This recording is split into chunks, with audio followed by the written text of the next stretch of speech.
dengan kebenaran firman Tuhan, dan biarlah apa yang Anda sampaikan itu semua datang dari hati Tuhan sendiri. Amen.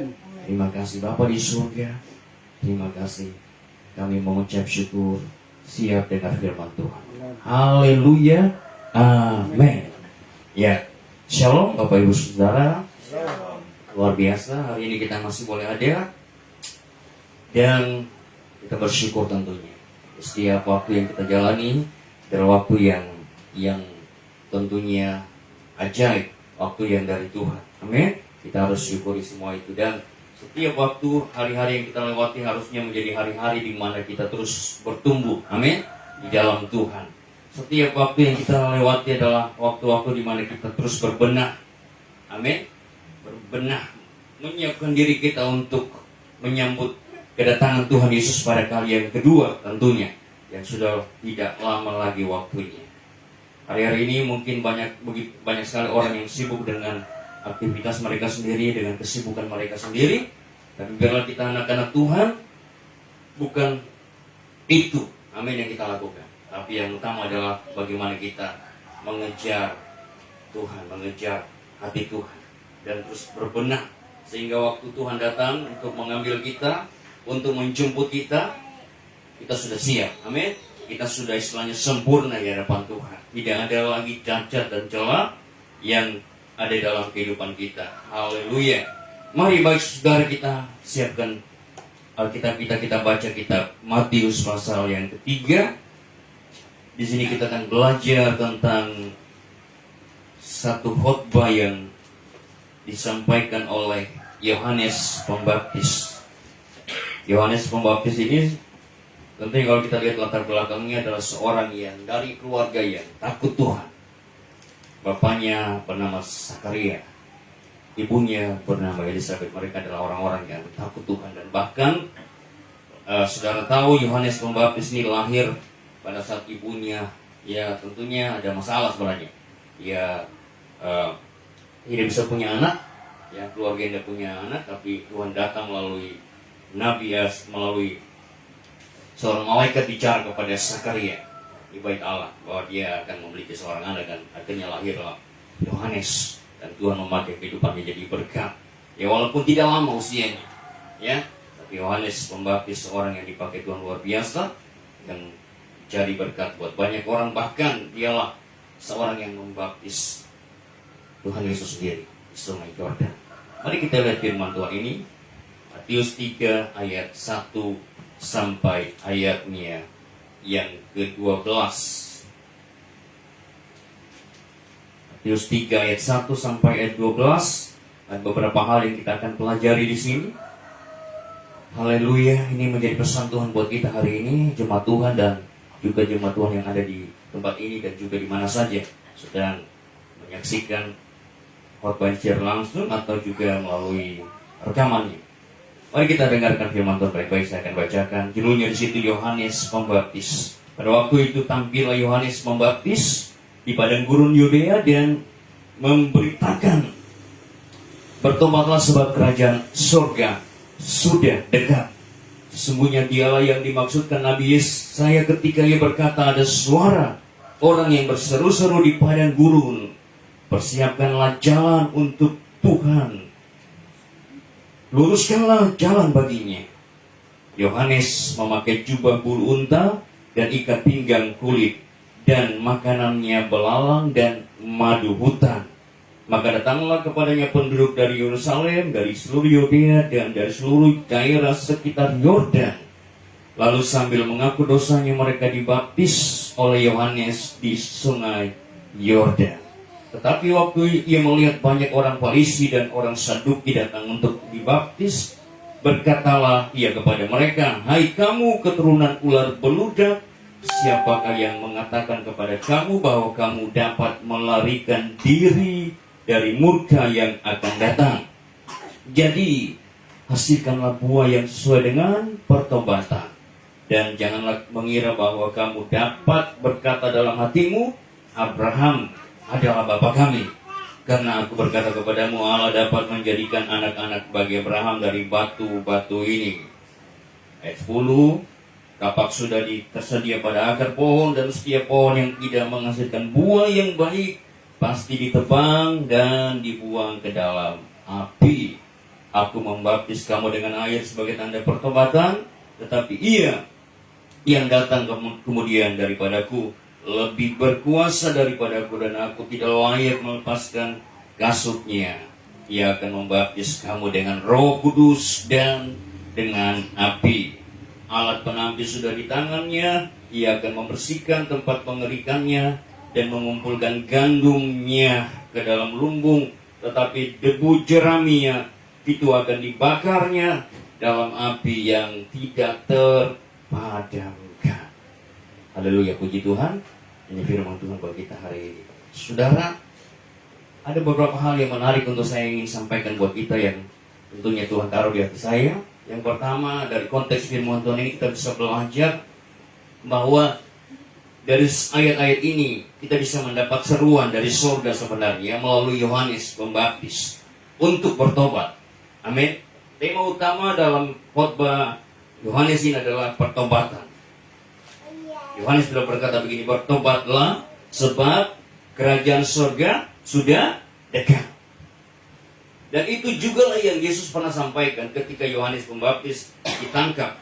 Ya, lalu Alkitab berkata bahwa Yesus juga dia berkhotbah dan dia memberitakan seruan yang sama seperti Yohanes katakan. Ya, dalam Matius 4 ayat 17 Yesus berkata begini, sejak waktu itulah Yesus memberitakan, bertobatlah sebab kerajaan surga sudah dekat. Haleluya. Jadi ini sangat penting sebenarnya. Pertobatan, bagaimana kita sebagai manusia di hadapan Tuhan yang adalah orang-orang yang sebenarnya adalah berdosa. Amin. Alkitab berkata bahwa manusia sudah kehilangan apa? Kemuliaan Tuhan. Kalau kita baca di kitab Roma itu jelas. Jadi kita perlu bertobat dari dosa-dosa kita. Ya. Dan kita diperingatkan juga melalui Yohanes Pembaptis di sini bahwa kedatangan Yesus yang kedua kali sudah semakin dekat, dan itu pasti. Ya, saya dikatakan bertobatlah sebab apa? Kerajaan surga sudah dekat. Nah, ini semuanya harus ada dalam hati kita dan kita harus merenungkan setiap hari. Jadi ketika semakin dekat kerajaan surga datang, kedatangan Tuhan Yesus datang pada kali kedua, waktunya semakin dekat, maka sebenarnya semakin dekat itulah kita juga harus semakin membenah diri. Amin. Berbenah. Kita sebagai orang-orang percaya sebenarnya adalah tunangan-tunangan Tuhan Yesus. Amin. Iya. Yang akan menjadi mempelainya kelak.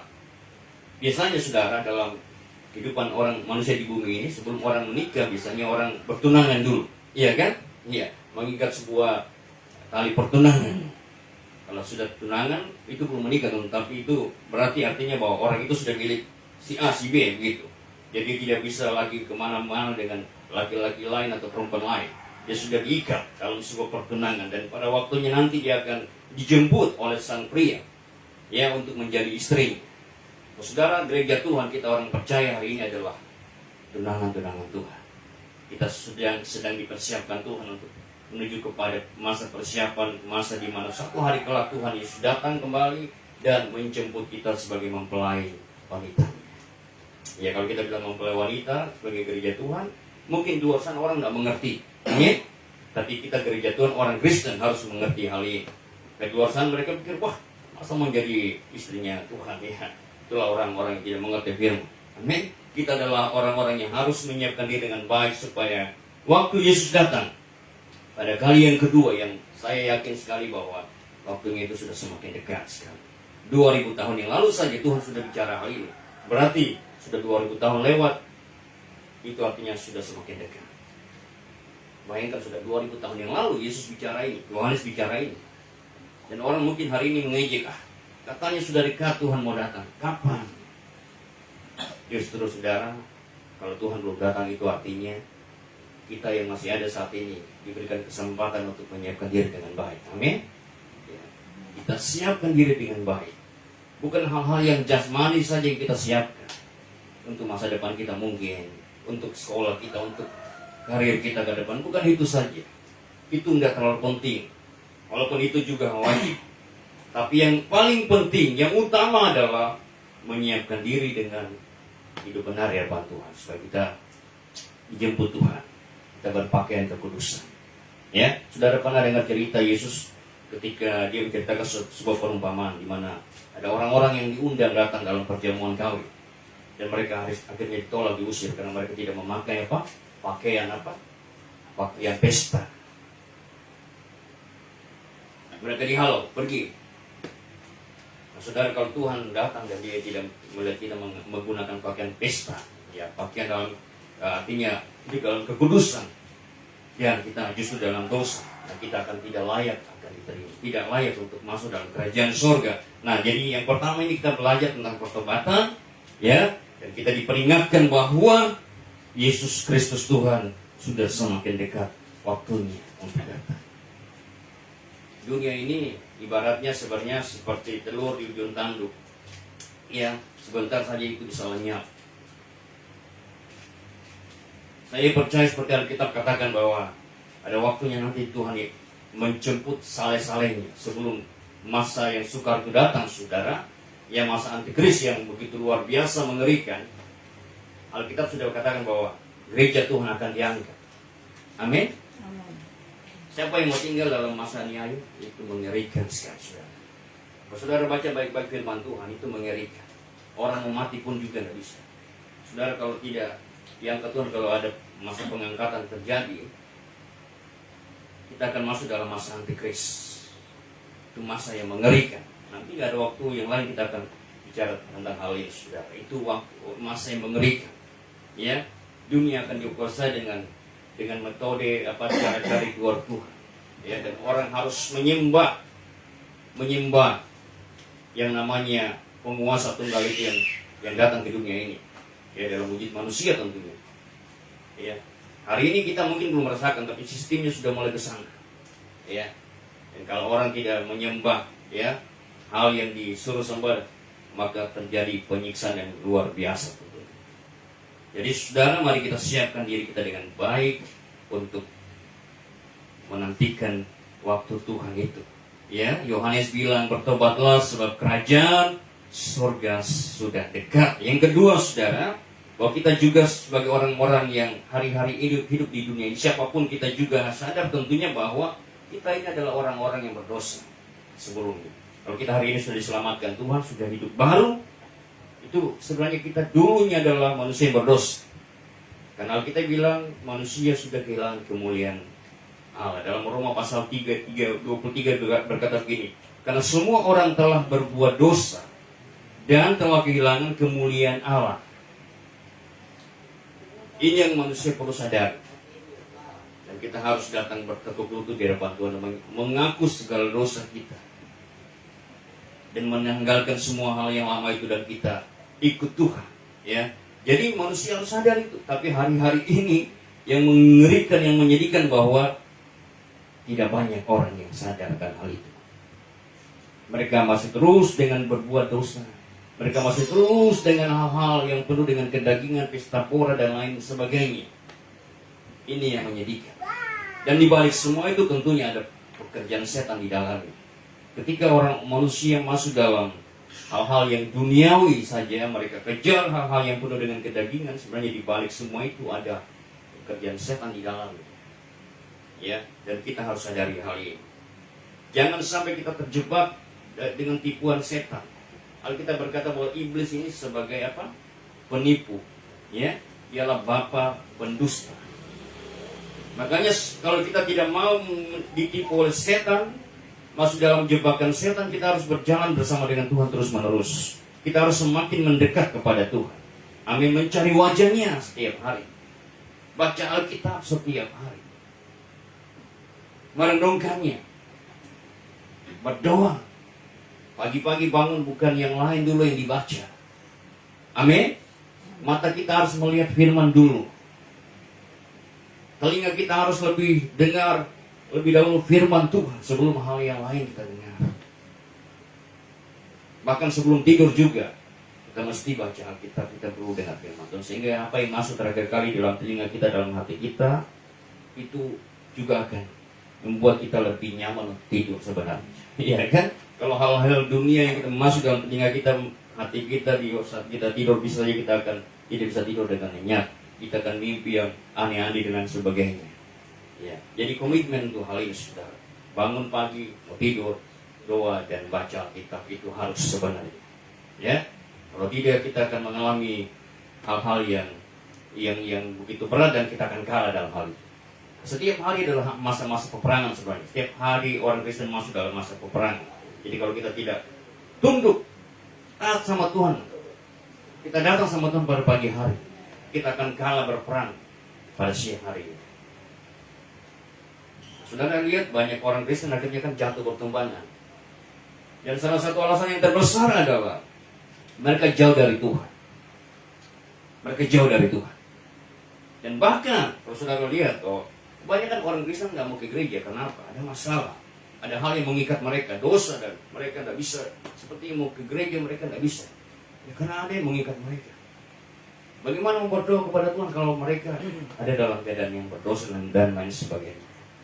Saudara, jadi kita sadar bahwa kita semua manusia itu adalah orang-orang yang pernah berbuat dosa dan kita perlu datang kepada Tuhan.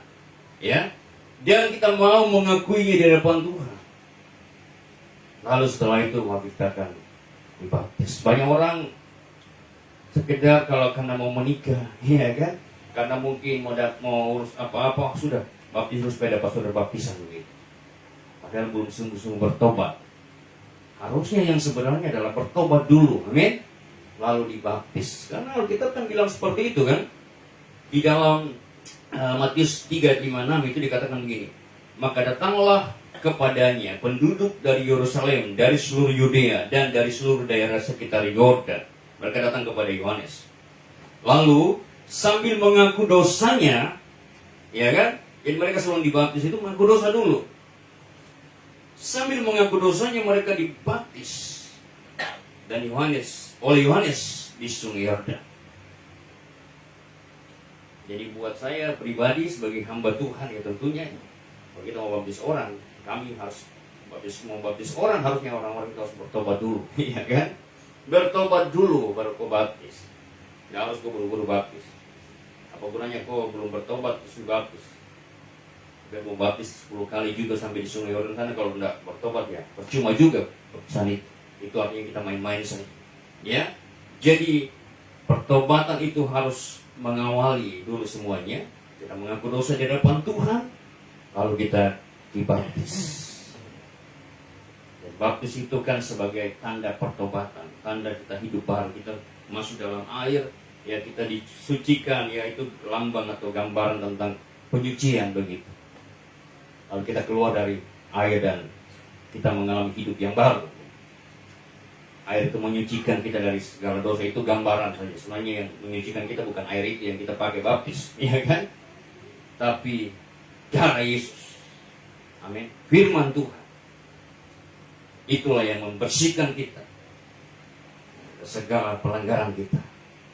Jadi saudara, ini yang kedua, bahwa kita mesti bertobat dulu, lalu dibaptis. Amin.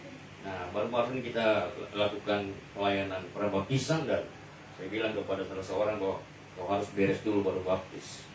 Kalau tidak beres jangan minta dibaptis.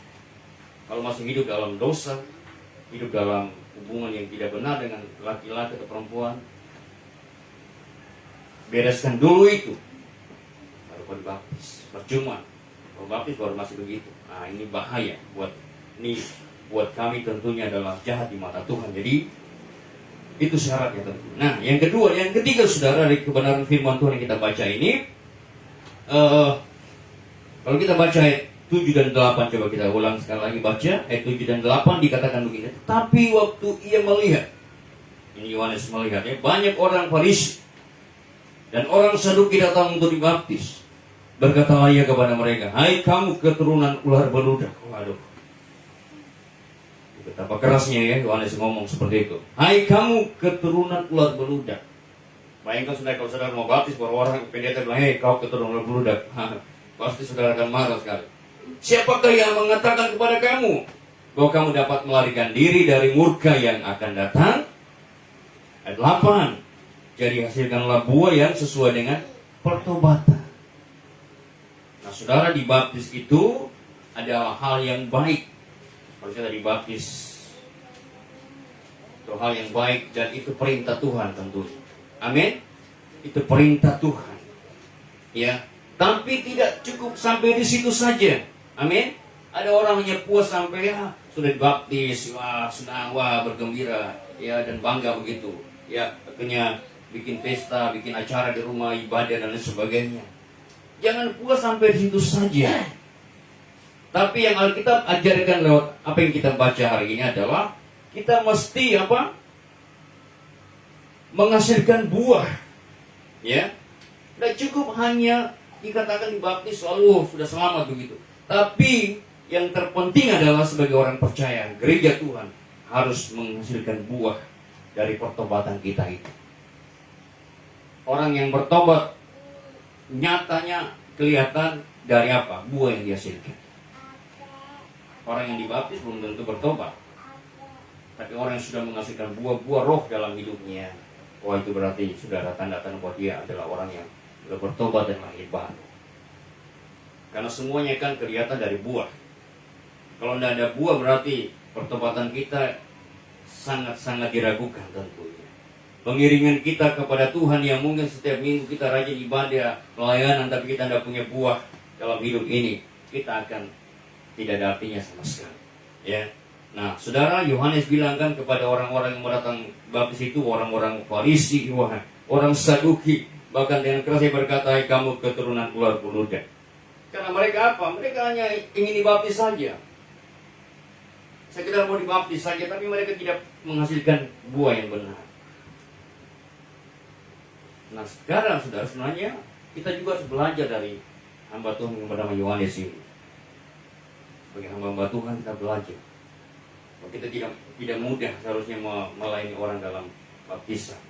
Ya, harusnya orang-orang yang betul-betul mau rindu bertobat dan mau bertumbuh, mau tinggalkan segala dosa dan mau menghasilkan buah begitu. Walaupun itu memang tidak gampang, tapi harus ada komitmen. Kadang-kadang jatuh bangun, ya, tidak mudah tentunya untuk menuju kepada kesempurnaan yang Tuhan inginkan. Yang Yesus pernah bilang bahwa kita harus sempurna seperti Bapa di surga sempurna. Itu bukan sesuatu yang mudah, ya, tapi bukan sesuatu yang tidak mungkin. Semuanya bisa di dalam Tuhan. Karena yang melakukannya itu bukan sekedar kita, tapi Roh Kudus yang akan menolong kita, memampukan kita. Amin. Ya, dengan kekuatan kita sendiri itu mustahil tentunya. Untuk menuju kepada kehidupan yang benar yang Tuhan inginkan dengan kekuatan kita sendiri tidak mungkin. Kita perlu Roh Kudus. Makanya kita perlu lahir baru sehingga Roh Kudus masuk dalam kehidupan kita.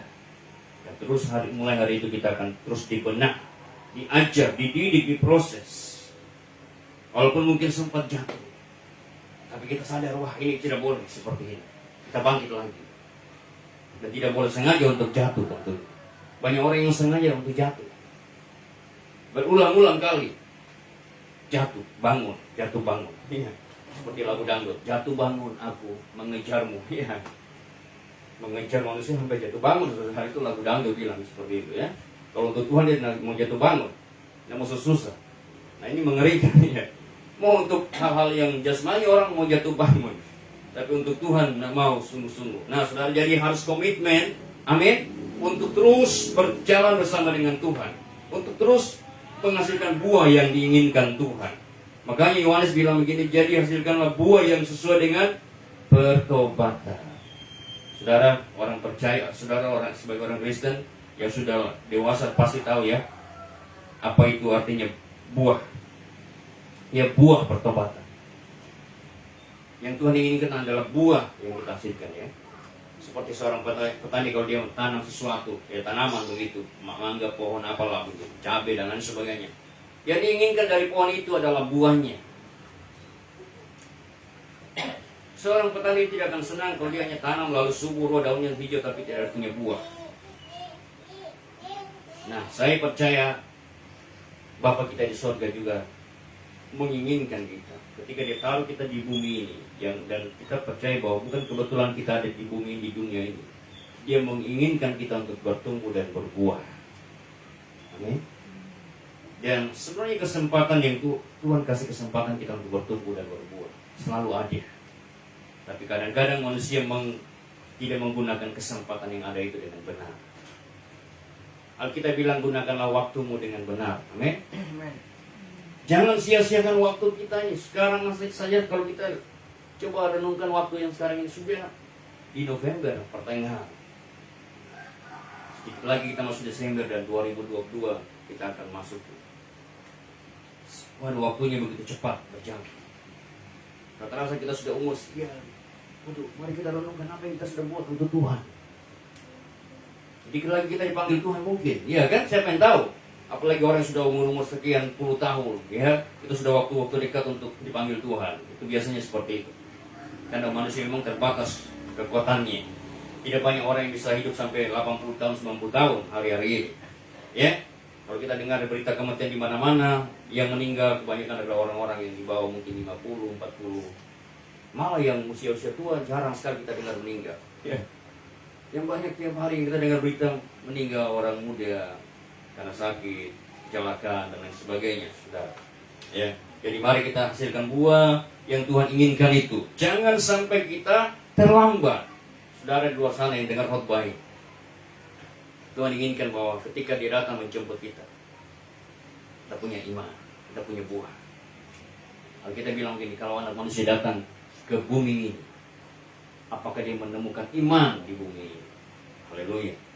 Iman itu artinya orang-orang yang percaya, yang sungguh bergantung kepada Tuhan, yang sungguh menaruh hidupnya kepada Tuhan, dan tidak pada yang lain. Yang fokus hidupnya Tuhan, dan Tuhan lebih utama daripada yang lain. Yang lain itu hanya bagian kecil saja yang memang kita harus lakukan dalam hidup kita. Urusan-urusan dalam rumah tangga, urusan dalam pekerjaan, dan sebagainya, itu hal-hal yang tidak terlalu utama sebenarnya. Tapi itu juga penting yang kita memang harus lakukan. Kalau tidak ya kita juga berdosa di hadapan Tuhan, ya kan? Tapi yang utama adalah bagaimana kita setiap hari kita menantikan Tuhan, kita cari Tuhan, dan kita berbuat menghasilkan buah dalam kehidupan kita. Nah, saudara, jadi memberi diri dibaptis itu baik, tentunya itu perintah Tuhan, ya. Tapi tidak cukup sampai di situ. Kita mesti harus meninggalkan semua dosa kita, lalu kita menghasilkan buah sehingga kita terhindar dari hukuman kekal seperti Yohanes Pembaptis katakan. Ya, jelas dibilang begini, bahwa kamu dapat melarikan diri dari murka yang akan datang. Wah, itu yang mengerikan, saudara. Murka yang akan datang itu mengerikan kalau kita tidak siap benar-benar. Ya, banyak hari-hari ini orang senang-senang dengan kehidupannya. Mereka pikir mereka baik-baik saja, dan tiba-tiba kematian datang. Dan saya yakin sekali ketika orang mati dengan tiba-tiba dan belum kenal Tuhan sungguh-sungguh, dia pasti dalam keadaan mengerikan. Ketakutannya itu pasti sangat takut. Dan dia mati dan dia bukan ketemu Tuhan, dia ketemu dengan kuasa roh jahat. Iblis yang datang, roh iblis yang datang mengambil dia, bukan malaikat Tuhan. Dan itu mengerikan. Dan orang-orang di luar Tuhan memang ada roh maut dalam kehidupan yang mengikuti dia selalu. Tapi kita orang-orang percaya, kita ada dalam perlindungan Tuhan, amin. Bukan roh maut yang ikut kita, tapi roh Allah sendiri yang mengikut kita, ada dalam hidup kita. Bahkan malaikat-malaikat Tuhan ada bersama-sama dengan kita, menjaga kita. Saya kemarin dengar, saudara mungkin dengar kemarin berita ada kematian artis mendadak karena tabrakan atau kecelakaan tunggal di jalan. Dan artis ini pernah katanya dibilang sama seorang yang suka lihat sesuatu yang gaib begitu. Dia bilang, oh kamu di belakang kamu ada roh jahat, roh maut. Wah, dia kaget. Itu sebelum dia meninggal, saudara. Seorang yang punya kemampuan melihat sesuatu, menerawang. Dia katakan, di belakang kamu saya lihat ada roh maut. Oh, dia bilang, nggak mungkin lah. Nah, dan terjadi kecelakaan yang mengerikan itu, saudara. Sebabnya, saudara, mari kita semakin hari semakin dekat dengan Tuhan. Nah, saudara, Alkitab bilang kan, jadi kita tidak hanya sampai di baptisan air, tapi kita perlu sungguh-sungguh lahir baru, menghasilkan buah pertobatan kita. Jangan bangga sekedar jadi orang Kristen saja dan percaya pada Tuhan. Ya, orang-orang Israel secara jasmani mereka bangga pada zaman itu, mereka bangga mereka adalah keturunan Abraham. Bukan dibilang sama ini kan, Yohanes, ya, wah kami ini anak Abraham. Bangga hanya sampai di situ, saudara. Jangan bangga hanya kita sebagai orang percaya, oh kita ini keturunan Abraham secara rohani dan lain sebagainya. Bukan itu, saudara, kebanggaan kita. Amin. Kebanggaan kita adalah kalau kita ikut Tuhan. Kita anak-anak, jadi anak-anak Tuhan. Anak raja di atas segala raja. Itu yang membuat kita bangga. Kita berjalan tegak. Amin. Tidak dalam keadaan ya hidup macam tertekan, ya penuh dengan tekanan batin dan sebagainya. Saudara dan anak raja di dunia ini saja, kalau ada seorang anak raja, anak seorang presiden, dia pasti tidak akan sedih hatinya atau loyo-loyo hidupnya. Amin. Dia pasti bersemangat. Dia menyapa orang dan orang siapa, selamat siang Pak, selamat pagi Pak. Adi anak raja, dan semua pasti orang tahu dia, dan dia juga pasti bersemangat dalam hidupnya. Dia anak raja, dia anak presiden. Ya, kita lebih daripada itu sebenarnya. Dan kita harus hidup lebih bergairah dari orang-orang yang mungkin sekedar dia anak seorang raja atau seorang presiden. Kita mungkin bukan anak raja, kita bukan anak presiden, tapi kita anak Tuhan. Raja di atas segala raja. Yang pemerintahnya tidak akan pernah mati. Pemerintahan raja-raja hari ini semuanya akan selesai, tidak akan lama, saudara.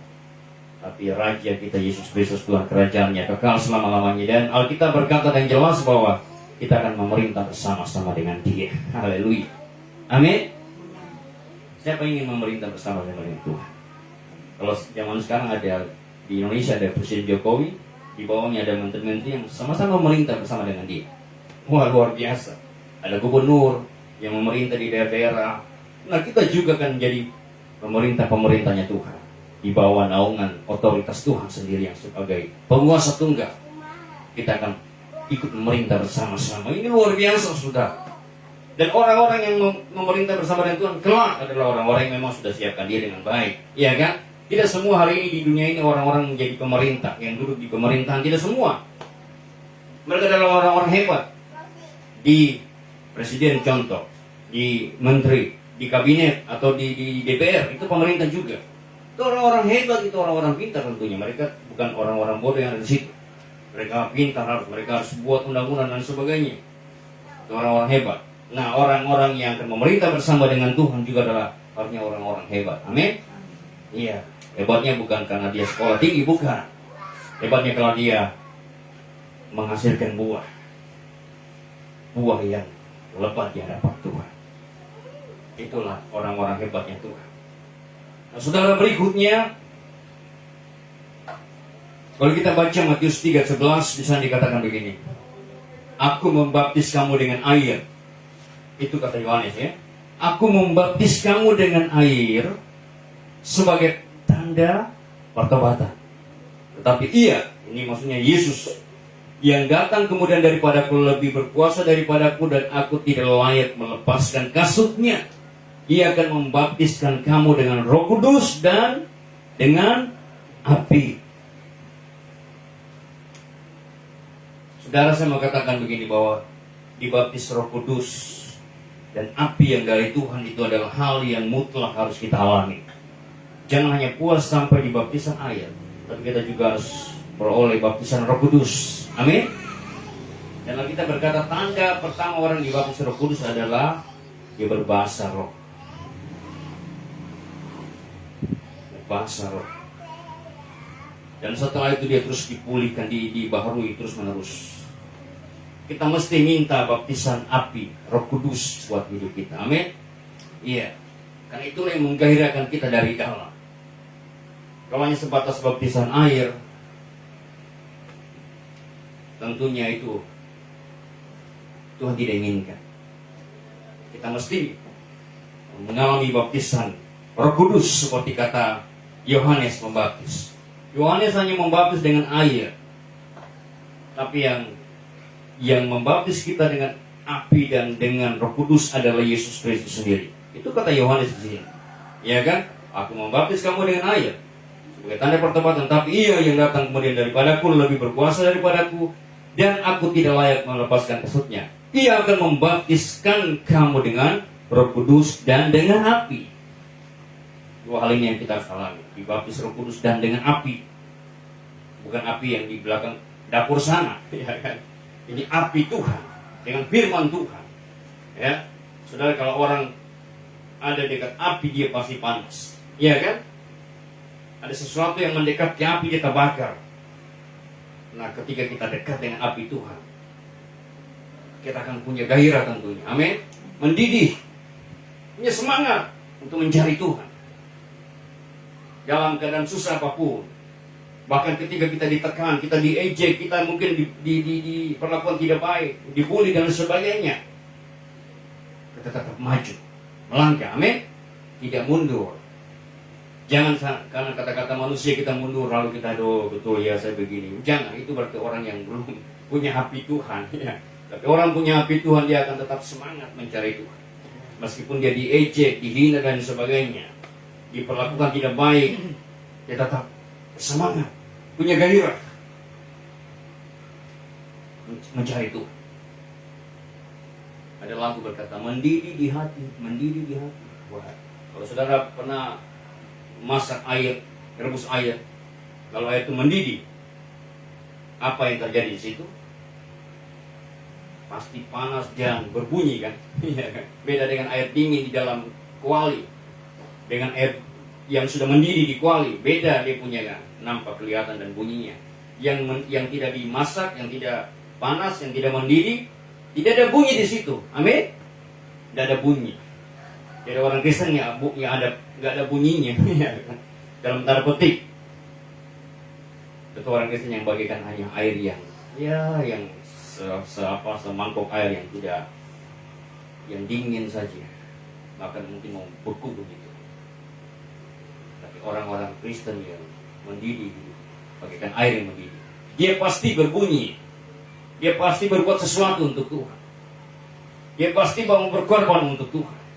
Dia pasti tidak mau menyerah untuk Tuhan, ya kan? Dia pasti untuk terus maju mencari Tuhan, meskipun susah, meskipun sulit dan lain sebagainya. Nah, itu sebagai pentingnya sekali bahwa kita harus dibaptis oleh Roh Kudus dan api. Dan itu yang Yohanes Pembaptis tekankan di situ. Dia berkata dia akan membaptis kamu. Itu baptisan api atau baptisan Roh Kudus belum terjadi pada waktu Yohanes bicara itu. Iya kan? Dan setelah Yesus datang dan Yesus naik ke surga, saudara baca kitab Kisah Rasul, orang-orang atau para rasul, murid-murid Tuhan mengalami baptisan api, Roh Kudus. Yang awalnya mereka penakut, ya, sembunyi semua di kamar, di atas loteng sebuah rumah di Yerusalem. Tapi ketika mereka mengalami api Tuhan, wah, mereka menjadi orang-orang yang pemberani. Mereka pergi kemana-mana beritakan firman Tuhan. Walaupun akhirnya mereka tidak takut dibunuh, dan memang mereka dibunuh dengan cara yang mengerikan. Dan mereka tidak takut. Semua para murid Yesus, rasul-rasul itu mengalami aniaya yang luar biasa. Ya, kecuali Yudas Iskariot kan, ya, sudah tahu cerita, ya. Jadi itu penting, saudara. Mari kita minta Tuhan membaptis kita dengan Roh Kudusnya, dengan apinya. Jangan puas hanya sampai baptisan air saja. Jangan puas hanya menjadi orang Kristen yang biasa-biasa saja. Jadi orang Kristen yang luar biasa tentunya, yang beda dengan yang lain, yang punya api, yang kata-katanya penuh dengan ucapan-ucapan yang membangkitkan, memberi semangat dan lain sebagainya. Yang tidak ada keluhan-keluhan dalam mulut bibirnya, tidak ada hujatan-hujatan, iya kan? Ada banyak orang Kristen yang mulutnya penuh dengan hujatan, penuh dengan makian dan sebagainya. Itu orang Kristen yang belum lahir baru, pasti. Itu pasti. Nah, mungkin orang Kristen yang lahir baru seperti, walaupun dia pelayanan tapi masih maki-maki dan sebagainya, itu orang Kristen yang belum lahir baru, belum bertobat sebenarnya, belum mengalami kelahiran baru. Itu yang saya yakin sekali. Ya. Tapi orang-orang yang sudah lahir baru pasti kata-katanya beda, hidupnya beda. Ya, dia hidup seperti Yesus hidup. Amin. Nah, yang terakhir, saudara, yang kelima yang saya ingin katakan, seperti kata Yohanes di sini, saudara perhatikan ayat yang menarik ini, ayat yang ke-12 ayat terakhir. Alat penampis sudah di tangannya.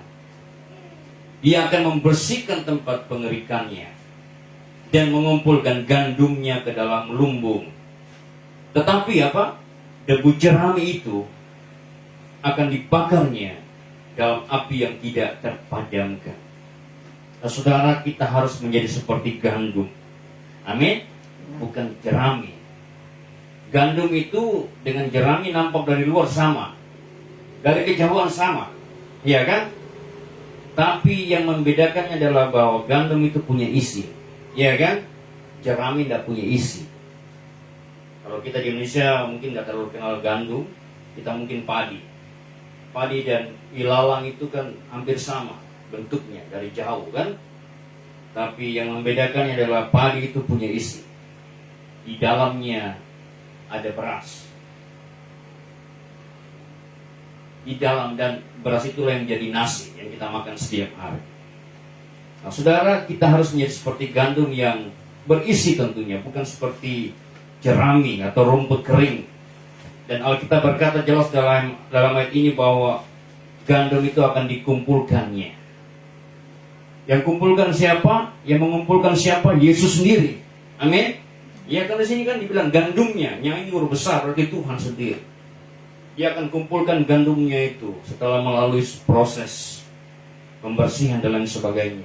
Lalu tangan Tuhan sendiri akan kumpulkan dan masukkan ke dalam lumbungnya, ya, di dalam surga.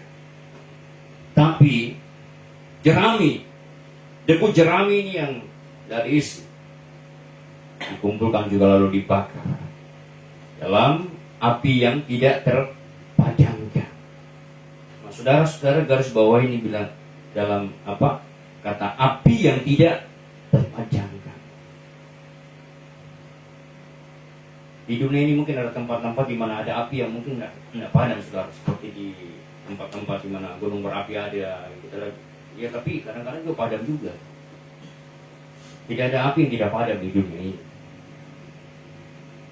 Tapi neraka itu, Alkitab katakan itulah api, terdapat api yang tidak padam, api belerang. Dan di sanalah orang-orang jahat akan dibuang untuk selama-lamanya.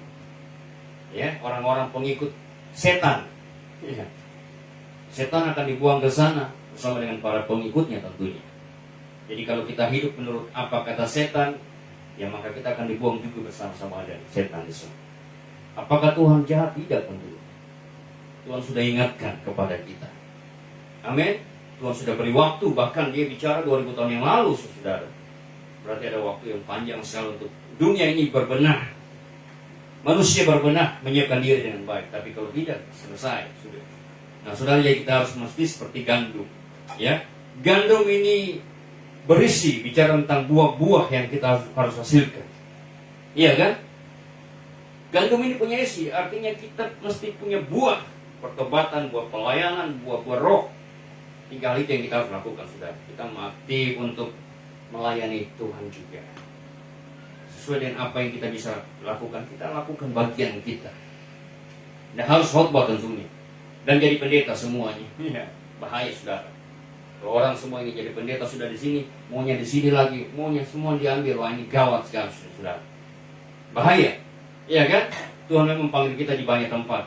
Ada jadi pegawai negeri, polisi, tentara. Di situ kita mengabdi, kita melayani Tuhan di situ. Jiwa-jiwa yang ada di situ kita layani. Contoh mungkin dia dokter, kita melayani orang-orang sakit. Itu pelayanan juga luar biasa. Ya, kita punya tempat masing-masing. Kalau kita ikut masuk ke sana kemari, yang bukan tempat kita, bahaya, saudara. Saya diingatkan Tuhan tentang cerita waktu orang Israel berperang dengan Amalek. Saudara tahu ceritanya? Ketika Musa pimpin orang Israel masuk Kanaan, sebelum mereka masuk Kanaan, mereka jumpa dengan bangsa-bangsa lain di perjalanan itu, termasuk bangsa Amalek, dan mereka berperang. Dan Musa tidak ikut berperang, saudara. Musa punya tugas apa? Doa. Iya kan? Musa naik ke gunung bersama Harun dan siapa yang Hur, mereka angkat tongkat. Tapi yang pergi berperang adalah siapa? Yosua dan pasukan yang lain. Bayangkan kalau Yosua ikut-ikutan angkat pergi ke sana, ke gunung, oh itu bukan bagiannya. yang harus berperan di situ. Ada bagian-bagian kita yang kita lakukan. Bayangkan kalau tidak ada yang berdoa, sudah. Dan tidak ada yang fokus untuk sungguh-sungguh melayani Tuhan. Dan lebih sibuk dengan hal-hal dunia, itu bahaya. Dunia pasti dalam keadaan bahaya. Ya. Kalau ada orang-orang Kristen ya, yang tidak lagi fokus secara khusus untuk pelayanan rohani, itu berarti dunia dalam bahaya. Nah, saudara, jadi kita mesti harus seperti gandum yang berbuah. Amin. Bukan seperti rumput kering atau jerami, kita akan buang dalam perapian yang menyala-nyala. Ini firman Tuhan buat kita di siang hari ini, saudara. Biarlah kita, apa yang kita sudah dengar baik-baik ini, kita simpan baik-baik, juga kita lakukan dalam kehidupan kita hari demi hari ini, esok, dan sampai kapanpun, sambil menunggu kedatangan Tuhan Yesus pada kali yang kedua. Tuhan memberkati kita dengan firman.